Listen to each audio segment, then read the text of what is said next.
So let me give you a scenario and ask you a question. There are two software developers, A and B, both graduated from the same college.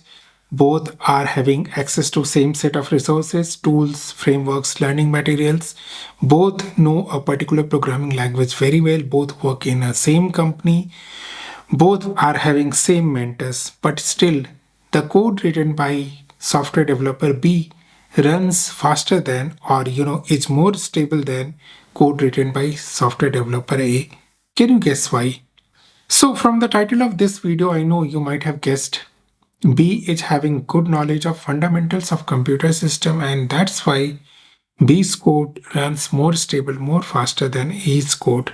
And this is something we are forgetting today. And this is something we need to remember it, because whatever code you write, it's actually executed in your machines. So knowing machine architecture, knowing fundamentals of computers is a must for all the software developers today, no matter how experienced you are. So in this video, I'm going to walk you through some basics of computer architecture, which will help you in writing better code. So I guess you know the architecture which we are using today is von Neumann architecture, which has three things: input, output, CPU, and memory. Just a reminder or refresher.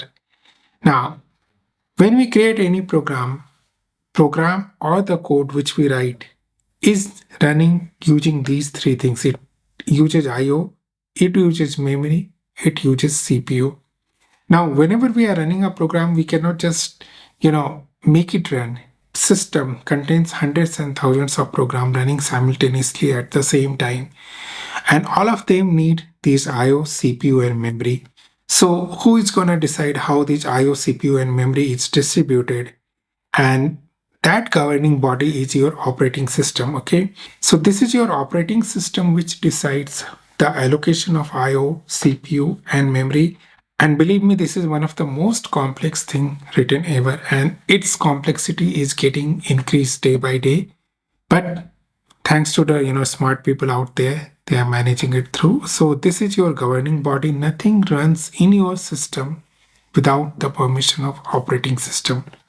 Now coming back to what you have written. So if there are hundreds and thousands of programs and they need to run on an operating system, they need to be segregated into different units, and those different units are called processes. Okay, so whenever your code is running, it is running inside a process. So process is a container to run your code or somebody else's code or something which you have downloaded from the internet. So everything remains same. Process becomes the execution unit. So when you create something, you create process. So how process work is something very interesting to know, and you should know about it. I'm not going to talk about this right now. What I'm going to tell that something which we encounter most commonly, and they are threads. So basically process consists of one, bare minimum one, and it can have multiple threads. So thread is the unit of execution. There can be multiple threads running, and you can, in today's social media world, you can consider different thread as different thread of communication happening between you and your peers, or in social media where you are responding to, each having its own area, and all of them are running under a simple unit called process.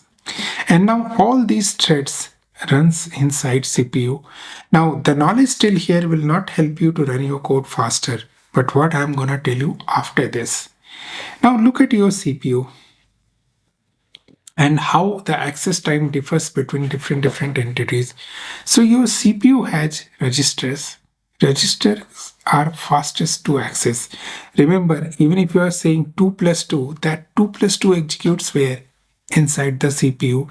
And if 2 is stored in a register, because 2 is stored somewhere, it need to be fetched to the CPU. If it is stored in register, it will be fastest.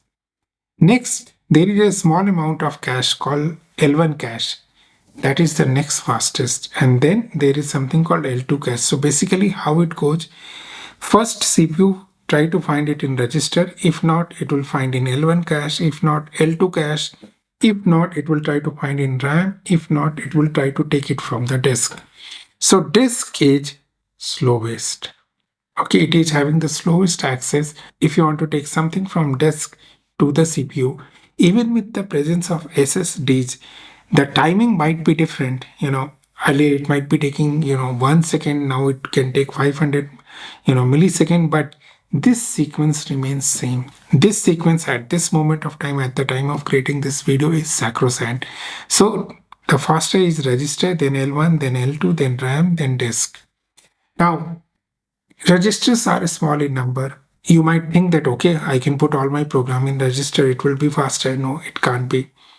They are small in number. Similarly, L1 cache, L2 cache, they are small. Even if your RAM is now 128 GB or 64 GB, L1, L2 cache is still, KBs or few MBs, right? You cannot fit everything over there. And that's where, the way you write the code comes into picture. But before I talk about that, let's talk about multi-core systems. So when you are having thread T1, T2, T3, T4, and you say that all of them are running, they are running actually in a different core. If they are running parallelly, they are running in a different core. In one core, at any point of time, more than one thread cannot run. Even if it feels like multiple threads are running in one particular core, it just gets preempted because of some wait or something else, and other thread takes that particular core. So basically, if you write a while true loop, one core will be continuously occupied by your thread. It will take 100% of the core.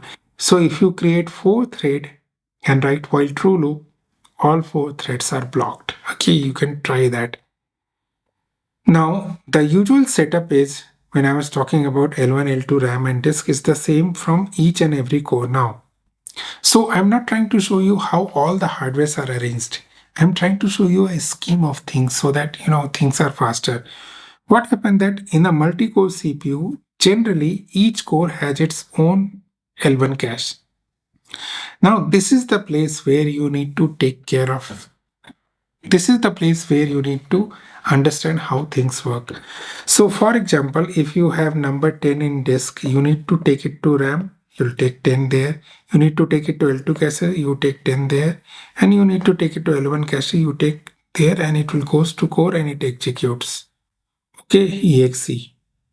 Now, if this 10 is needed again, and the next time 5 is needed, 5 comes here, 5 comes here, 5 comes here, and 5 goes there. But what if next time 10 is needed again? So if that 10 is loaded again, it will take the same amount of time. And if 10 is already here, it will be faster. But what if your thread move from this thread to this thread? The 10 needs to be loaded not like this. It has to be loaded from disk again till here. So it will take more time as compared to executing the thread over here. Okay, I know it's getting complicated, but this is the most important thing one software developer know, so that they can arrange the things in such a way where if one thing is needed more than one time, more often, and if it is in L1 cache or maybe even in L2 cache, they can make use of in a better way. So this is the fundamental thing you must remember before writing your code. I do hope and believe that this video will help you in writing better code, not only in writing but also help you in suggesting someone to write better code. Thank you all. Thanks for watching.